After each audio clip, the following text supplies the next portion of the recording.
The crack of gunfire echoed across the Montana prairie as Rebecca Vaughn ducked behind the overturned table, her heart pounding like a war drum in her chest. 3 days shy of her 22nd birthday, and here she was, clutching her father's old Winchester rifle while their family homestead burned around her. "Stay down," a deep voice commanded from somewhere near the front door. Rebecca's eyes darted toward the sound. Through the haze of smoke and dimming light of dusk, she caught sight of a tall figure in a dust-covered duster, firing methodically at the shadows moving beyond the porch. She didn't know him, not really. He'd ridden in just yesterday looking for work, and now he was all that stood between her family and certain death. Montana Territory, 1876. The Vaughn family farm had prospered for 5 years on the edge of the frontier. Until tonight. "Isaac Adams," Rebecca called out, trying to be heard over the crackle of flames consuming the barn. "My father and brothers, safe in the root cellar with your mother," the cowboy called back, not turning from his position at the window. He ejected a spent cartridge. "I counted at least 8 of them. Raiders. Looking for easy pickings before winter." Rebecca clutched the rifle tighter, willing her hands to stop shaking.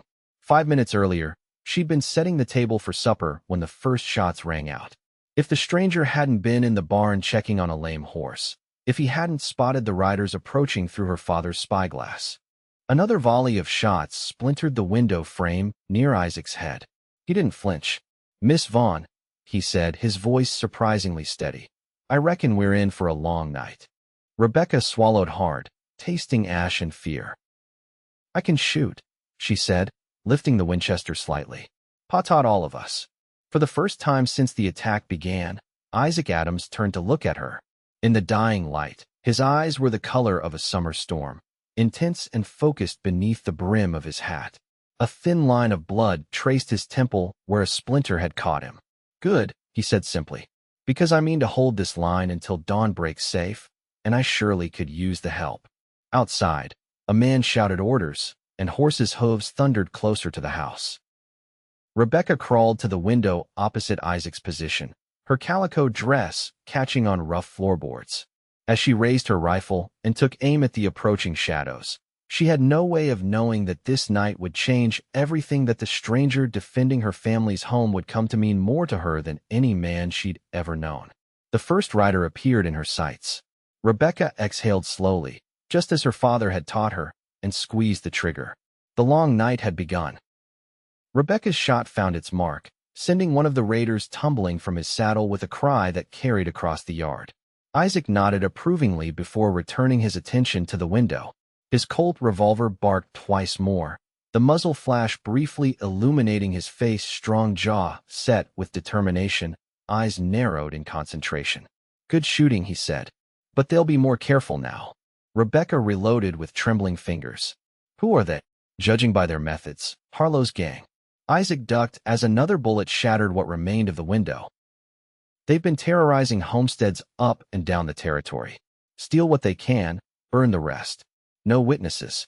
A chill ran through Rebecca that had nothing to do with the cooling night air. "My family is safe for now," Isaac assured her. "That root cellar of yours is well hidden, so long as we keep their attention here." The implication hung in the air between them. They were the decoys, the sacrifice that might give her parents and younger brothers a chance at survival. "How did you know?" Rebecca asked, moving to another window as the attackers began to circle the house. "You've been here just 1 day." Isaac's expression darkened. "Seen their handiwork before. 2 months back, a family west of here. I arrived too late." His voice held a weight that spoke of burdens carried too long. "Not this time." For a moment, in the lull between attacks, Rebecca studied the cowboy who'd appeared on their doorstep yesterday afternoon. Tall and lean, with shoulders broadened by years of hard work. His clothes were trail-worn but clean, his manner quiet but respectful when he'd asked her father about work. Nothing had suggested he was anything more than another drifting cowhand looking for employment before winter set in. Yet here he was, fighting for a family of strangers with the skill and determination of a man who'd seen his share of violence. "Look alive," Isaac warned, breaking her reverie. "They're regrouping." Outside, the raiders had pulled back to the edge of the property. The barn continued to burn, casting an eerie glow across the yard. In that hellish light, Rebecca counted 7 mounted figures. One appeared to be giving orders, gesturing toward the house. "They'll rush us," Isaac said grimly, checking his ammunition. "When they do, aim for the horses if you can. Harder targets, but it'll create confusion." Rebecca nodded, surprised at how calm she felt now. The initial terror had given way to a cold focus. These men had come to destroy everything her family had built, had come to kill them all. That knowledge burned away her fear, leaving only determination. "My pa built this house," she said quietly. "Carried every timber himself. My ma planted those apple trees out back. This is our home." Isaac glanced at her, something shifting in his expression. "Then we'll defend it, Miss Vaughn." "Rebecca," she corrected. "If we're to die together tonight, Mr. Adams, you might as well use my given name." A ghost of a smile touched his lips. Isaac then. The moment broke as a shout went up from the raiders. As predicted, they spurred their horses forward in a charge, firing wildly as they approached. Rebecca took aim, following Isaac's advice. Her first shot missed, but the second found a horse's leg. The animal went down, throwing its rider hard. Isaac's shooting was more precise, dropping 2 men before they covered half the distance to the house. But it wasn't enough. The remaining raiders reached the porch, dismounting to take cover against the walls of the house. "Back door," Isaac said tersely, moving away from the window. "They'll try to flush us out." No sooner had he spoken than the rear door shuddered under a heavy blow. Rebecca hurried toward the kitchen, taking position behind the sturdy oak hutch her mother prized. The door splintered inward on the third blow, and a bearded man rushed through, pistol raised. Rebecca fired without hesitation. The man dropped, clutching his chest. A second raider appeared in the doorway, but Isaac's shot took him before he could cross the threshold. For a moment, silence fell. The only sounds were the distant crackle of the burning barn and their own ragged breathing. "They'll think twice now," Isaac said, moving to check the fallen men. He relieved them of their weapons with quick, practiced movements. 2 more down. That leaves 4, if my count is right. Rebecca nodded, unable to look away from the man she'd shot. She'd killed before deer, wild turkey, even a wolf that had threatened their livestock, but never a man. Strange how similar, and yet how different it felt. "You did what needed doing," Isaac said quietly, correctly reading her thoughts. "These men would have shown no mercy to you or your family." "I know." She dragged her gaze away from the dead raider. "But knowing doesn't make it easier." "No," Isaac agreed, "it doesn't." A shout from outside interrupted them. "You in the house. Send out the woman, and we'll let the rest live." Isaac moved to the window, keeping well to the side. "Sounds like they're getting desperate. Or they've realized we're better armed than they expected," Rebecca suggested. The leader shouted again. "Last chance. The woman for your lives." Isaac's jaw tightened. "Don't answer," he said. "They're trying to draw us out." Rebecca had no intention of responding. Instead, she moved carefully through the house, checking each window for signs of the raiders. The burning barn had collapsed now, the fire dying down to a sullen glow that cast long shadows across the yard. "They'll wait us out," Isaac said, joining her. "Try to wear us down through the night. Then we wait longer," Rebecca replied with more confidence than she felt. "Pa and the boys won't stay hidden forever. By morning, they'll realize something's wrong." Isaac nodded, but his expression remained grave. "Your father's a smart man. He'll know to keep them safe until daylight." The implied question hung between them. Would they survive until then?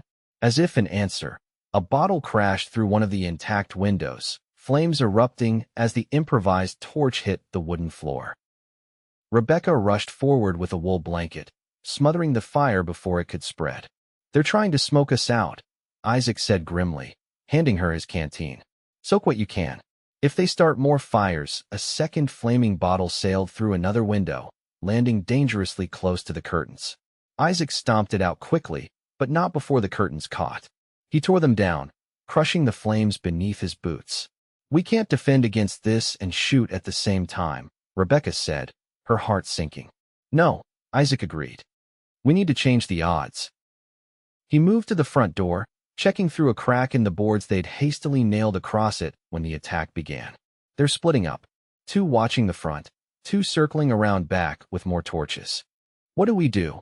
Isaac turned to her, his expression resolute. "I'm going out there. That's suicide, Rebecca protested. Not if you cover me. He began checking his weapons, the Colt revolver, a second pistol taken from one of the dead raiders, and a knife sheathed at his belt. I'll draw their fire. When they shoot at me, you shoot at them. Rebecca wanted to argue, but saw the logic in his plan. They couldn't remain in the house if the raiders were determined to burn it down around them. Be careful, she said instead. Isaac's eyes met hers, and for a moment, something unspoken passed between them. I came to your farm looking for honest work, Miss Vaughn. Not planning to die on my first day. Before she could respond, he moved to the back door, counting silently to 3 before slipping out into the darkness. Rebecca positioned herself at the window, rifle ready. For several heartbeats, nothing happened. Then a shout went up, followed by gunfire. She caught sight of Isaac dashing between the chicken coop and the woodpile, drawing the raiders' attention. When one of them rose from cover to take aim, Rebecca fired. The man fell without a sound. More shots rang out, and Rebecca lost sight of Isaac in the confusion. Her heart pounded painfully as she scanned the darkened yard for any sign of him. Had she just witnessed his death? The thought brought an unexpected pang of loss. Then movement near the well caught her eye. Isaac was there, exchanging fire with one of the raiders. He ducked behind the stone wall as bullets kicked up dirt around him. Rebecca aimed carefully and fired. Her shot went wide, but it distracted the raider long enough for Isaac to emerge from cover and fire twice in rapid succession. The outlaw crumpled to the ground. The night fell quiet again. Rebecca counted silently. 2 raiders remained, if Isaac's original count was correct. But where were they? Her answer came in the form of a heavy boot kicking in the boards across the front door. Rebecca whirled to find a massive man filling the doorway, his face a mask of rage and hatred beneath a filthy hat. There you are, little lady, he growled, raising his pistol. Rebecca fired from the hip, more instinct than aim. The rifle bucked against her, and the intruder staggered but didn't fall. His shot went wide as he stumbled, the bullet splintering the wooden beam above her head. Before he could aim again, a knife buried itself in his throat. The raider made a horrible gurgling sound as he collapsed forward onto the floor. Isaac appeared in the doorway, his face streaked with dirt and blood.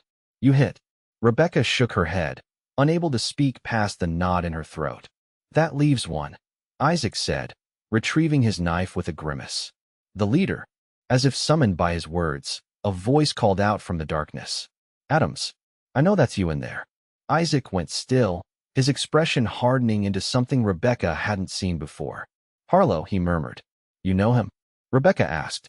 We've crossed paths. Isaac moved to the window, keeping well out of sight. He's the worst of them. A killer who enjoys his work. Outside, Harlow continued. You've cost me good men tonight, Adams. All for some farmer's daughter? Not your usual style. What is he talking about? Rebecca whispered. Isaac's jaw tightened. Nothing worth listening to. But Harlow wasn't finished. Tell the girl who you really are. Tell her about Denver. About the Walton job.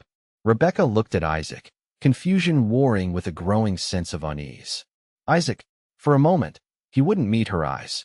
When he finally did, his expression was resigned. I wasn't always on the right side of the law, Miss Vaughn. There are things in my past I'm not proud of. Before she could respond, Harlow shouted again. I'm offering you a deal, Adams. Join me, share in their valuables, and I'll let you have the girl before we finish them. Isaac's hand tightened on his pistol. He's trying to sow doubt between us. It's what he does. Is it working? Rebecca asked quietly. Isaac finally looked at her fully, his eyes haunted but steady. I came here looking for honest work. Looking to start over. That's the truth, whatever else you might hear tonight. Rebecca studied him for a long moment. Everything within her should have been screaming caution. This man was a stranger, with a past dark enough that outlaws knew his name. And yet, he'd put himself between her family and danger without hesitation. Had risked his life repeatedly when he could have easily slipped away. I believe you, she said simply. Something like relief washed over his features. Then let's finish this. Getting awful quiet in there. Harlow called. Maybe you're considering my offer? Isaac moved to the door. Keep him talking, he whispered to Rebecca. I'm going to circle around. Be careful, she said again, the words carrying more weight than before. Isaac nodded once, then slipped out into the darkness. Rebecca approached the window, staying well to the side. Your men are dead, Harlow, she called out. You should leave while you still can. Harlow's laugh floated back to her. Brave words from a cornered rabbit. Where's Adams? Has he abandoned you already? I'm not alone, Rebecca replied, trying to keep her voice steady. You will be soon enough, Harlow said. His voice seemed to be moving, circling around toward the side of the house. Adams is only looking out for himself. Always has. Rebecca resisted the urge to respond. Instead, she moved quietly through the house, tracking Harlow's voice. He was trying to get her to reveal her position. She wouldn't give him that satisfaction. The minutes stretched painfully. Where was Isaac? Had Harlow somehow gotten the drop on him? The thought sent a spike of fear through her that was surprisingly intense. A floorboard creaked behind her. Rebecca whirled, rifle raised, to find Harlow standing in the doorway to the kitchen. His pistol was already aimed at her heart. Drop it, he ordered. When she hesitated, he cocked the hammer. I said drop it, or I'll put a hole through that pretty dress. Slowly, Rebecca lowered the rifle to the floor. Harlow smiled, revealing tobacco-stained teeth. That's better. Now, where's your family hiding the valuables? I know farmers like you always have a stash somewhere. We don't have anything worth stealing, Rebecca said, lifting her chin defiantly. Just the land and what we've built on it. Harlow's smile vanished. Don't lie to me, girl. I've been watching this place. Your pa's been making good on this land. Now tell me where the money is, or I start taking payment in other ways. Rebecca felt a cold rage replace her fear. You're a coward, she said steadily. Preying on isolated farms, stealing from families who work for everything they have. The outlaw's face darkened with anger. Last chance, a sharp crack from the doorway interrupted him. Harlow's expression shifted from rage to surprise as a red stain blossomed on his chest. He staggered, his pistol wavering. Isaac stood in the doorway, his Colt smoking. It's over, Harlow. The outlaw leader tried to raise his gun, but a second shot from Isaac dropped him to his knees. Harlow looked up, hatred burning in his eyes. Should have killed you in Denver when I had the chance, he rasped. Yes, Isaac agreed coldly. You should have. Harlow collapsed forward, his final breath escaping in a rattling sigh. Silence fell over the house. Outside, the first hints of dawn were lightening the eastern sky. They had made it through the night. Rebecca looked at Isaac, seeing him clearly in the gray light of early morning. He was battered and bloodied, his clothes torn in places where bullets or knives had come too close. Yet he stood straight, his eyes finding hers with a question in them. Thank you, she said simply. You saved our lives. Isaac holstered his pistol slowly. Your family should be safe to come out soon. We should check on them. Rebecca nodded, but made no move toward the door. What Harlow said. About Denver. Isaac's expression closed slightly. Part of that past I mentioned. You don't have to tell me. Maybe not, he acknowledged. But you deserve the truth after what we've been through. He took a deep breath. I rode with Harlow's gang for a time. Years ago, when I was younger and stupider. After the war, I had nowhere to go, no family left. I fell in with bad company. Rebecca waited, sensing there was more to the story. In Denver, Harlow ordered us to hit a family home. Said they were rich bankers who wouldn't miss what we took. Isaac's eyes darkened with the memory. It was a lie. They were just ordinary people. When I realized what was happening, I tried to stop it. Got shot for my trouble, but managed to alert the law. Harlow escaped, but 3 of his men were hanged. And you? I testified against them. The judge gave me a choice: prison or help track down outlaws like the man I'd been. A ghost of a smile touched his lips. I chose the latter. Been trying to make amends ever since. Rebecca absorbed this information slowly.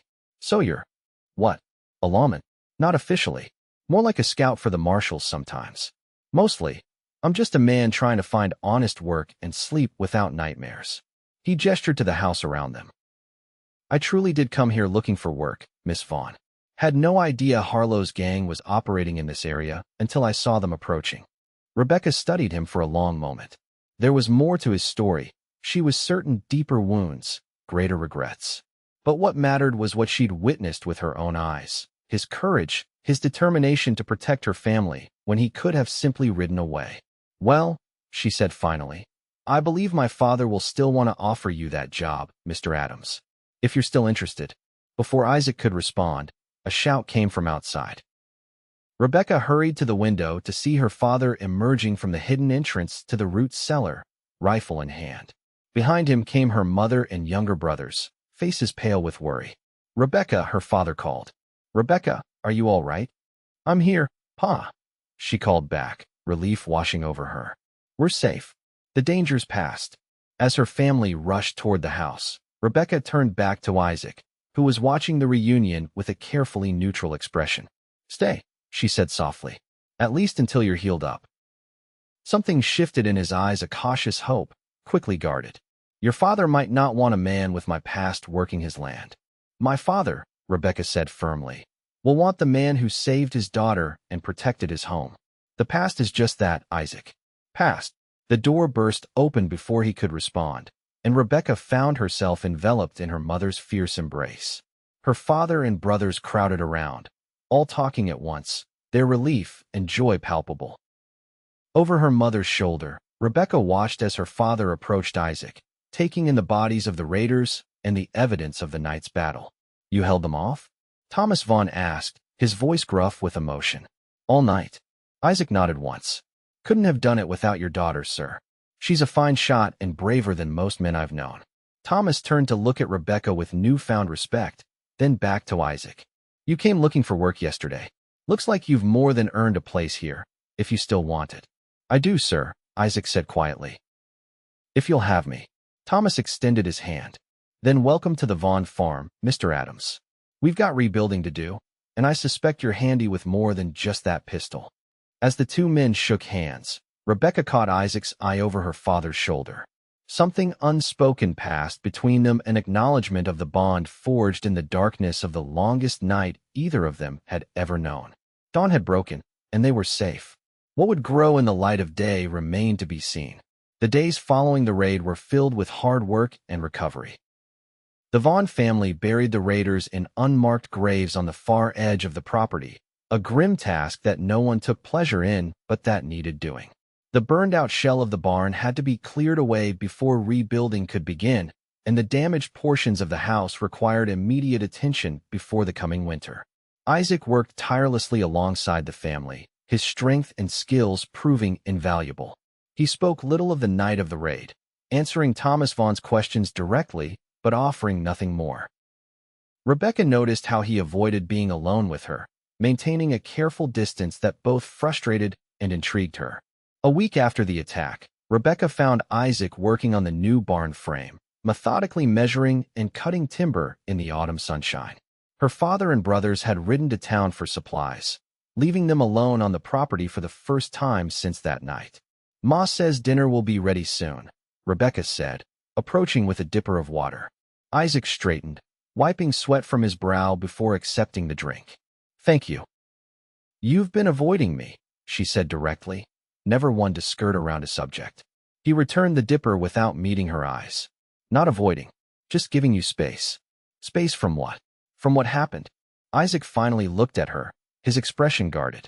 "From what you learned about me." Rebecca crossed her arms. "You think I'm afraid of you now? After what we went through? Maybe you should be." He turned back to his work, selecting another board from the pile. Men like Harlow don't forget. If he had friends, they might come looking eventually. "So you're protecting me again?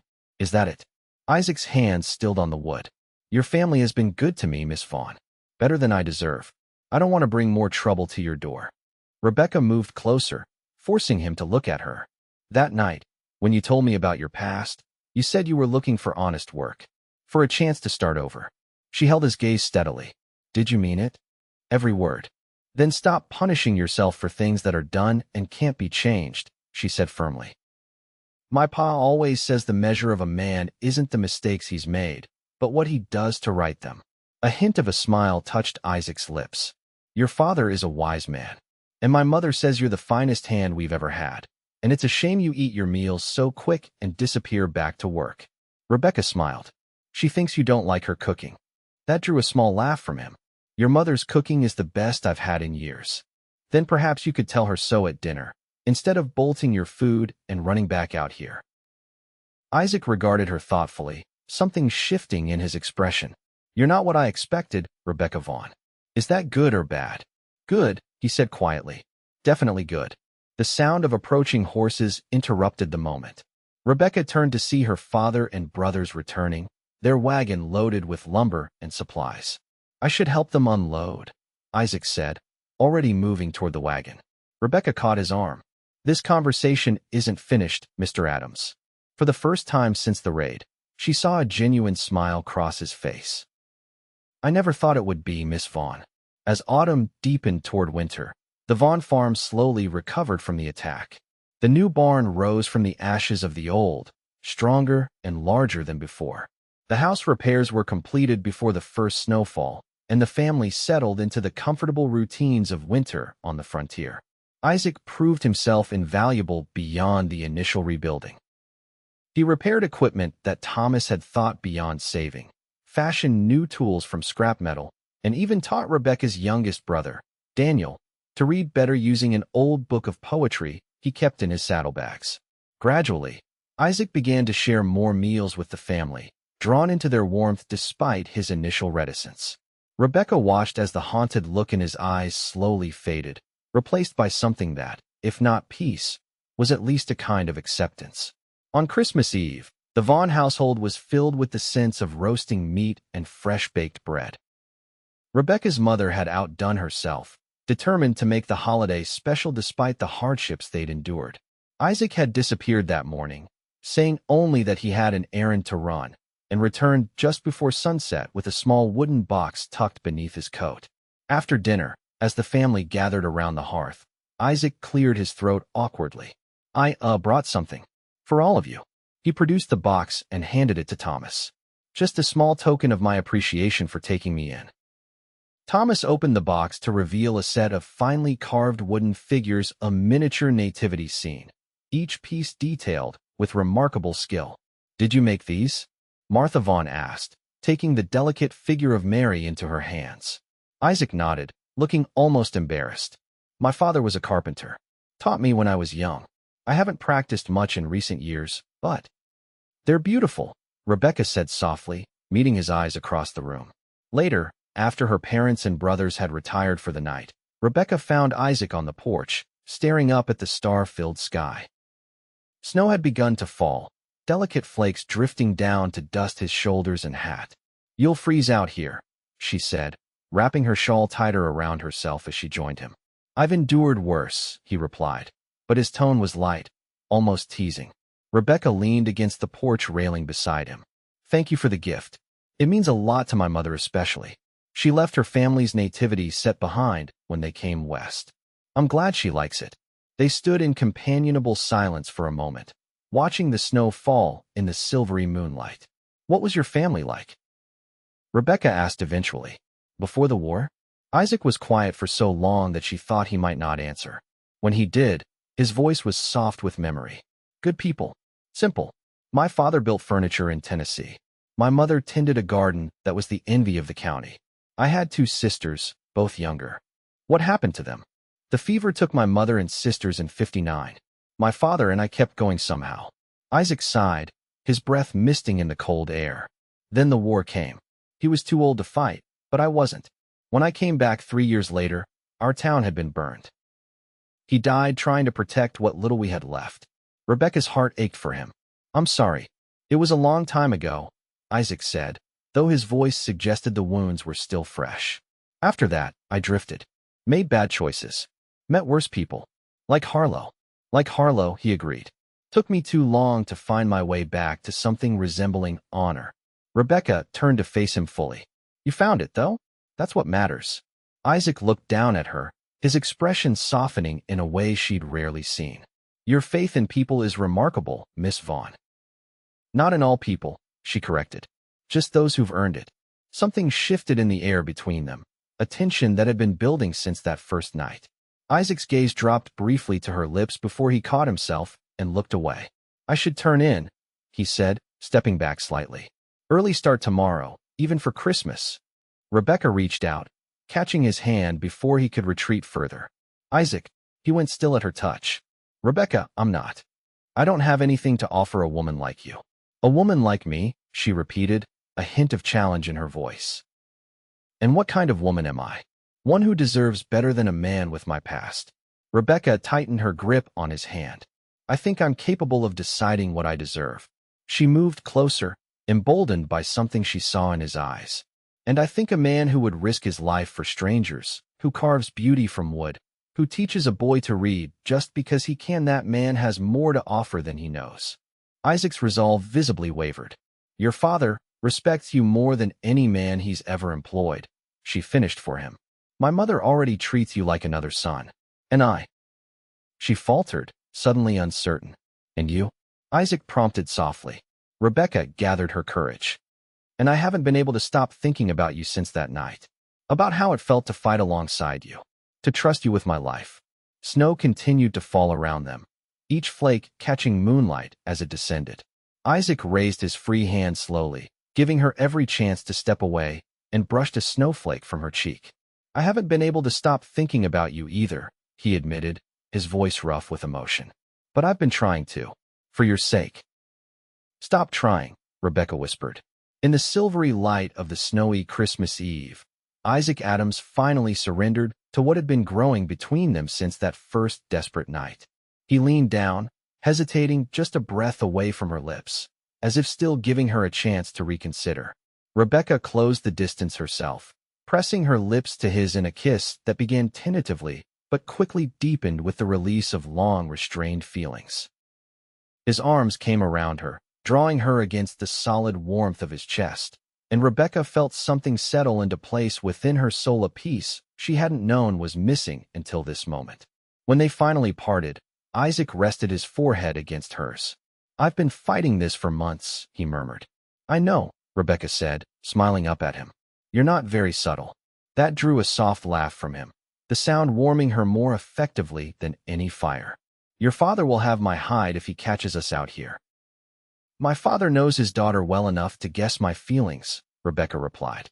Though perhaps we should continue this conversation somewhere less exposed to the elements. Isaac reluctantly released her, but kept hold of her hand. Tomorrow, he said, I'll speak to your father. Properly. Rebecca squeezed his fingers. And what will you say? That I am hopelessly in love with his daughter, Isaac answered simply. And that while I may not be worthy of her yet, I intend to spend every day working to become so. You already are, Rebecca whispered, standing on tiptoe to press one more kiss to his lips before they returned to the warmth of the house, their joined shadows stretching across the snow-covered porch behind them. Winter passed in a blur of stolen moments and deepening connection. Isaac spoke to Thomas Vaughn the day after Christmas, as promised. The conversation was long and private, but when they emerged from Thomas's study, both men were smiling. Thomas clapped Isaac on the shoulder in a gesture of approval that brought tears to Rebecca's eyes. With her family's blessing, Rebecca and Isaac's courtship began in earnest. They were rarely alone. Frontier propriety and the close quarters of winter living saw to that, but they found moments, shared chores in the barn, walks to check snare lines on clear days, evenings by the fire while Isaac taught Daniel to play checkers and Rebecca mended clothing. As winter gave way to spring, Isaac worked alongside Thomas to expand the farm operations. The money he had saved from his various jobs over the years went toward purchasing additional cattle, turning the Vaughn homestead into a proper ranch. His knowledge of horses proved invaluable as they built up a small but quality herd for breeding. Where did you learn so much about horseflesh? Thomas asked one evening as they returned from examining a stallion in a neighboring settlement. Isaac's expression turned wistful. My grandfather raised quarter horses in Kentucky before moving to Tennessee. Spent every summer with him until I was 14. He could look at a horse and tell you its entire lineage and temperament within minutes. You've got the same eye, Thomas observed. That stallion we looked at today, you spotted the weakness in his left hind that the owner tried to hide. Isaac shrugged modestly. Just experience. Thomas studied his future son-in-law thoughtfully. You know, Adams, when you first showed up on our doorstep looking for work, I nearly turned you away. Something about your eyes said you'd seen more trouble than a simple cowhand should have. You wouldn't have been wrong, Isaac admitted. Maybe not, but I would have missed out on the best decision I ever made for this family. Thomas smiled, the expression transforming his weathered face. Not just because you saved our lives, though that's no small thing, but because of what you've brought to this place. To all of us. Isaac was silent for a moment, clearly moved by the older man's words. Your family saved me too, sir, in ways I can't fully explain. Thomas nodded, understanding more than Isaac realized.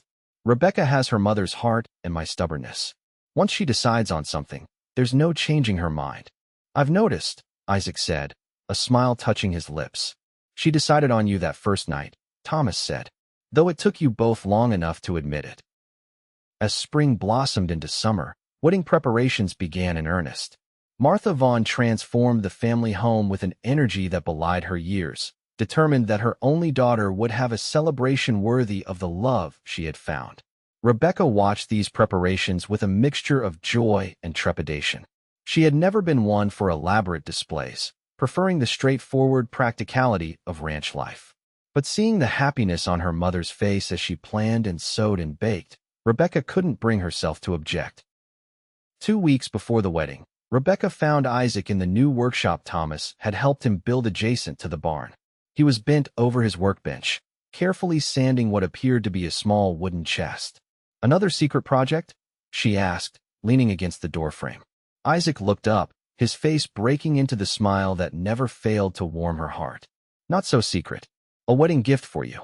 May I see? Not until the day itself, he said firmly. Some traditions are worth keeping. Rebecca crossed the workshop to stand beside him, breathing in the comforting sense of sawdust and leather. Isaac had expanded his carpentry skills over the months, creating pieces for the ranch and occasionally fulfilling commissions from neighbors who had seen his work. Are you nervous? She asked, watching his hands as they moved skillfully over the wood. About marrying you? Not in the slightest. He set down his tools and turned to face her fully. About being worthy of the life we're building? Every day. Rebecca placed her palm against his cheek, feeling the slight roughness of stubble beneath her fingers. You are the most honorable man I know, Isaac Adams. I wish you could see yourself as I see you. He turned his head to press a kiss to her palm. I'm trying. For you. Not just for me, she corrected gently. For yourself too. Isaac pulled her into his arms, holding her close as if to reassure himself that she was real. These moments of vulnerability were rare for him, and Rebecca treasured each one as evidence of the trust growing between them. 2 weeks, he murmured against her hair. Then I get to call you my wife. Mrs. Rebecca Adams, she said, testing the sound of it. I like how that sounds. So do I, he agreed, his voice rough with emotion. More than I can say. The wedding day dawned clear and perfect, a Montana summer day that seemed crafted specifically for their celebration. The entire settlement turned out for the event, filling the Vaughn property with more people than Rebecca had ever seen gathered in one place on the frontier. In the bedroom that had been hers since childhood, Rebecca stood before the mirror as her mother fastened the last buttons on her wedding dress. The gown was a miracle of Martha's skill and determination, ivory satin ordered from back east, with lace that had been part of Martha's own wedding ensemble. You look beautiful, Martha said, her eyes bright with unshed tears. Your father won't be able to speak when he sees you. Rebecca smoothed her hands over the satin skirt. Do you think Isaac will like it? Martha laughed softly. Child, that man would think you beautiful in sackcloth. But yes, I think he'll be quite speechless. A knock at the door announced Thomas, come to escort his daughter to the ceremony being held in the newly completed garden that Martha had designed specifically for this day. Ready, Becca? He asked, using the childhood nickname that had fallen away as she grew into a young woman. Rebecca nodded, her heart too full for words. The ceremony itself passed in a blur of emotion and solemnity. Rebecca would later remember fragments. The look on Isaac's face when he first saw her approaching on her father's arm. The gentle weight of his hands as he took hers. The steadiness in his voice as he spoke his vows. The cool slide of the ring onto her finger, a band he had crafted himself, engraved with a pattern of intertwining leaves. I now pronounce you man and wife, the circuit preacher declared. You may kiss your bride. Isaac's kiss was gentle but full of promise, appropriate for the public setting, but hinting at the deeper passion they had discovered in each other. When they turned to face their assembled friends and neighbors as husband and wife, Rebecca felt a surge of joy so intense it brought tears to her eyes. The celebration that followed lasted well into the evening. There was food and music, dancing and laughter. Isaac surprised everyone by proving to be an excellent dancer, guiding Rebecca through waltzes and reels with a grace that belied his usual reserve. "Where did you learn to dance like this?" she asked as he twirled her beneath the lantern light. "My mother insisted I learn," he replied with a smile. Said no son of hers would stomp around a dance floor like a wounded bear. Rebecca laughed, delighting in this new glimpse into his past. "She would be proud of you." A shadow of old grief passed briefly across his features, quickly replaced by warmth. "I think she would have loved you." As the evening waned, the married couples in attendance organized a traditional send-off, escorting the newlyweds to the small cabin Isaac had built on a rise overlooking the ranch. It was close enough to be practical for daily work, but offered the privacy a newly married couple needed. Amid good-natured teasing and well wishes, Rebecca and Isaac finally found themselves alone, standing in the center of the home they would share. "Welcome home, Mrs. Adams," Isaac said softly, his eyes never leaving hers. Rebecca looked around at the simple but beautiful space he had created for them. The furniture was all his handiwork: a table and chairs, a dresser, shelves lined with books and keepsakes. A quilt made by her mother covered the bed in the corner. "It's perfect," she whispered. Isaac crossed to the table where a wooden chest sat the project she had glimpsed him working on. "Your wedding gift," he said, gesturing for her to open it. Rebecca lifted the lid to find the chest lined with velvet and containing a set of carved wooden hair combs, each decorated with intricate flowers and leaves. "Isaac, they're beautiful. They're not fancy like store-bought things," he said, a hint of uncertainty in his voice. "They're better," she assured him, lifting one to examine the detailed work. "You made them with your own hands. There's nothing more precious than that." Isaac's expression softened with relief and love. He took the comb from her fingers and gently placed it in her hair, removing the pins that had held her wedding style in place until her hair fell loose around her shoulders. "I've dreamed of seeing you like this," he admitted, his voice dropping to a whisper as he threaded his fingers through her hair. "In our home, as my wife." Rebecca stepped closer, resting her hands against his chest. "And now you don't have to dream anymore." His kiss was different from any they had shared before, unhurried yet urgent, tender yet demanding. Rebecca responded with equal fervor, all the months of careful restraint falling away as they gave themselves fully to each other at last. Later, as moonlight spilled through the cabin window, Rebecca lay in Isaac's arms, her head resting on his chest, where she could hear the steady beat of his heart. "What are you thinking?" he asked, his fingers tracing lazy patterns on her bare shoulder. "That I'm happy," she replied simply. "Happier than I ever thought possible." Isaac pressed a kiss to the top of her head. "When I rode onto your family's farm that day, I was just looking for work to get me through the winter. I never imagined I'd find everything I never knew I was searching for." Rebecca propped herself up on one elbow to look into his face. "Do you remember what you said to me that first night? During the raid, I said many things. You said you meant to hold the line until dawn broke safe." She traced the line of his jaw with gentle fingers. "You did that, and then you stayed." "I'll always stay," Isaac promised, drawing her back into his embrace. "For as long as you'll have me." "Forever, then," Rebecca whispered against his lips. As they drifted toward sleep in each other's arms, Rebecca thought about the journey that had brought them to this moment. A journey that began in violence and fear, but had transformed into something beautiful and enduring. Whatever challenges lay ahead and frontier life guaranteed, there would be many they would face them together, holding the line for each other until dawn broke safe. 5 years later, Rebecca Adams stood on the porch of the main house, watching as riders approached from the eastern pasture. Even at a distance, she could pick out Isaac's form, immediately tall and straight in the saddle, his hat pulled low against the summer sun. Beside him rode her father, and between them, on a pony of his own, sat a small figure whose excitement was evident even from a distance. "James, come back inside for your lunch," Rebecca called to the toddler playing with wooden blocks on the porch. "Papa coming?" the 3-year-old asked, looking up with eyes that matched his father's exactly.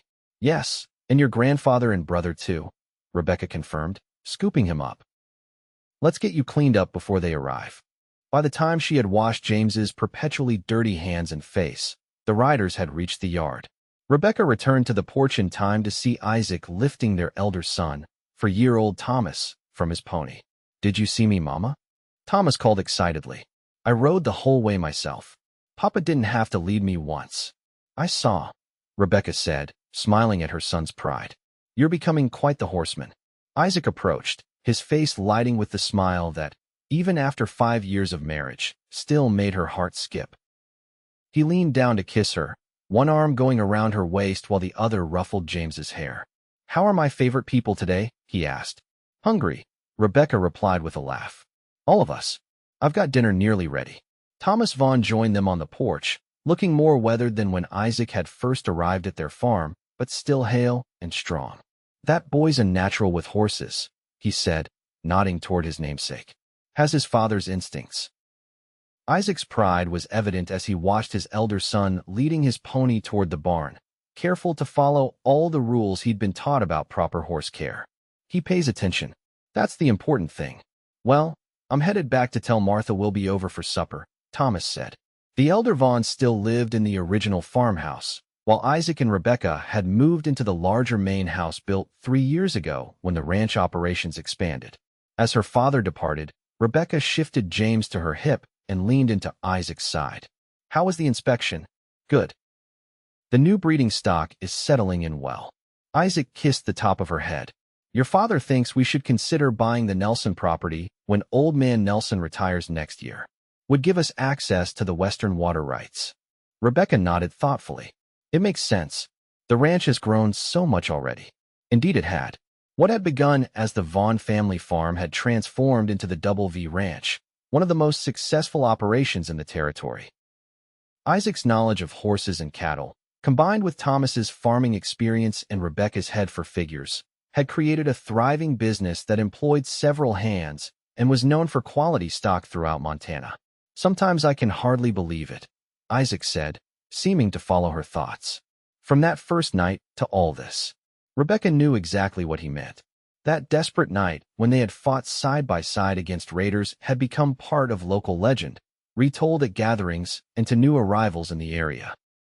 Over time, the story had grown and changed, as such stories do. In some versions, Isaac single-handedly fought off 20 men. In others, Rebecca was a crack shot who never missed. The truth, as they both knew, was both simpler and more profound.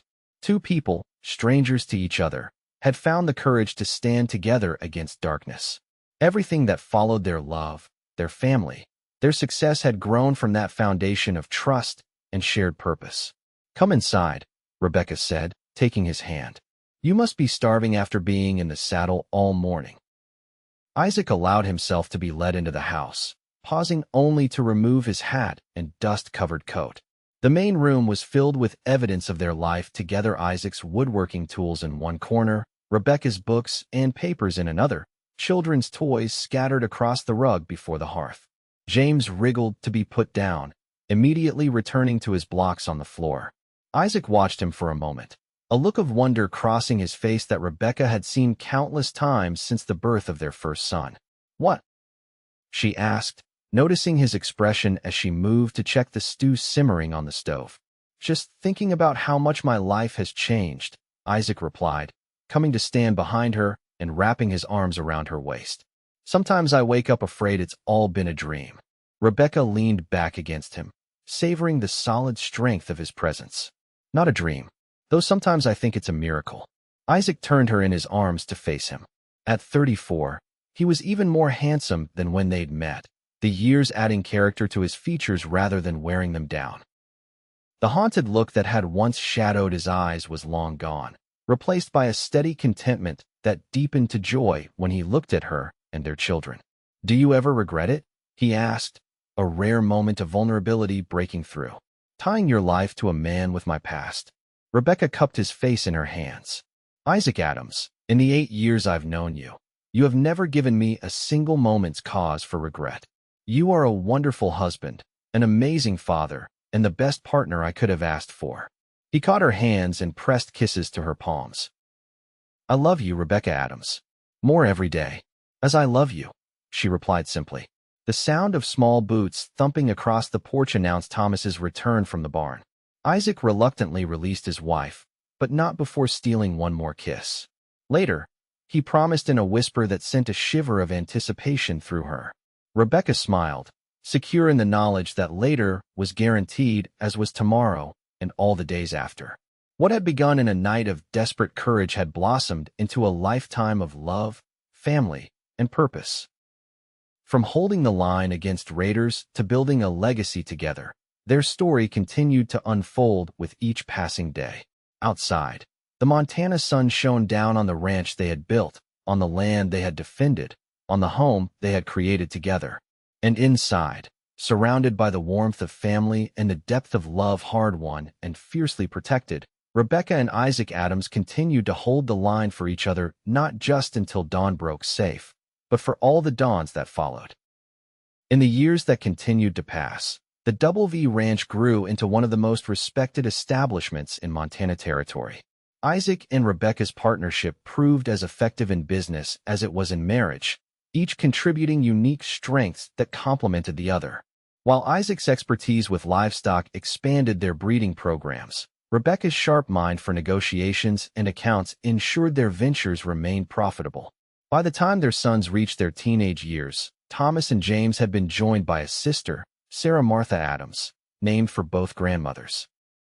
At 8 years old, she was already showing signs of inheriting her mother's determination and her father's quiet strength. The territory around them changed as well. What had once been scattered homesteads grew into proper towns. The railroad pushed ever westward, bringing new opportunities and challenges. Through it all, the Adams family adapted and thrived, becoming pillars of the growing community. On the 20th anniversary of the night that had brought them together, Isaac and Rebecca stood on the ridge overlooking their property. The main house was lit with lanterns for the celebration happening inside a gathering of family, friends, and neighbors to mark both their anniversary and the official transition of ranch management to Thomas, now 24 and recently married himself. "Did you ever imagine this?" Rebecca asked, her arm linked through her husband's as they took a moment alone before rejoining the festivities. Isaac gazed out at the sprawling ranch below them, the main house, the bunkhouse for the hands, the barns and corrals, the fields of hay and grain, the herds of cattle and horses dotting the pastures. "Not even in my wildest dreams," he admitted. "When I rode onto your father's farm that day, I was just hoping for enough work to get through winter, maybe put aside enough to move on come spring." Rebecca leaned her head against his shoulder. At 42, she was still as beautiful to him as she had been at 21, though time had left its gentle marks on them both. Her dark hair now held strands of silver at the temples, and laugh lines framed her eyes, evidence of a life well lived and fully enjoyed. "I'm glad you stayed," she said simply. Isaac turned to face her fully, taking both her hands in his. "You know, in all these years, I don't think I've ever properly thanked you." "For what?" "For believing in me when I couldn't believe in myself." His voice roughened with emotion. "For seeing the man I could be, not just the man I was." Rebecca squeezed his hands. "I only saw what was already there, Isaac. The goodness in you was never hidden from me, not even that first night when we were fighting for our lives." Isaac raised her hands to his lips, pressing kisses to her knuckles. "Do you remember what you said to me that Christmas Eve when we first admitted our feelings?" "I said many things," she replied with a smile, echoing his own words from long ago. "You told me to stop trying not to love you," Isaac recalled. "Best advice anyone ever gave me." Rebecca laughed softly. "I was rather direct, wasn't I?" "You still are," he said fondly. "And I wouldn't have it any other way." From the house below, they heard the sound of music starting up, a fiddle and guitar playing a familiar waltz. Their eldest son appeared on the porch, calling up to them. "Ma, Pa, you're missing your own party." Isaac waved acknowledgement. "We'll be right down." As Thomas disappeared back inside, Isaac turned to his wife with a formal bow. "Mrs. Adams, may I have this dance?" Rebecca curtsied playfully. "Here? Now? Right here? Under the same stars that watched over us that first night." Isaac drew her into his arms, beginning to move in time with the distant music. "I've been dancing with you for 20 years, Rebecca. I hope to dance with you for 20 more." As they waltzed on the ridge overlooking the life they had built together, Rebecca thought about the long journey from that desperate night to this moment of contentment. There had been hardships along the way, droughts and blizzards, illness and injury, the natural challenges of raising children and building a business. But through it all, The foundation laid during those first hours had never faltered. 20 more years won't be enough, she murmured against his chest. Not nearly enough. Isaac's arms tightened around her. Then we'll have to make the most of every day we're given. When the music ended, they remained in each other's embrace for a moment longer, savoring the quiet intimacy before rejoining the celebration below. The night air carried the sense of sage and pine, of earth and growing things, the smells of home. Ready? Isaac asked, offering his arm once more. Rebecca nodded, tucking her hand into the crook of his elbow. As they made their way down the path toward the lights and laughter of their home, she glanced back once at the ridge where they had stood. For just a moment, she could almost see the shadows of their younger selves, a determined young woman and a guarded cowboy, finding in each other the courage to face whatever came. Then she turned back to the present, to the reality that had grown from that night of fear and bravery, to the home filled with family and friends, to the man beside her who had held the line until dawn broke safe, and who had stayed to build a life in the light of day. Together, they walked toward the future they continued to create, one day, one moment, one heartbeat at a time.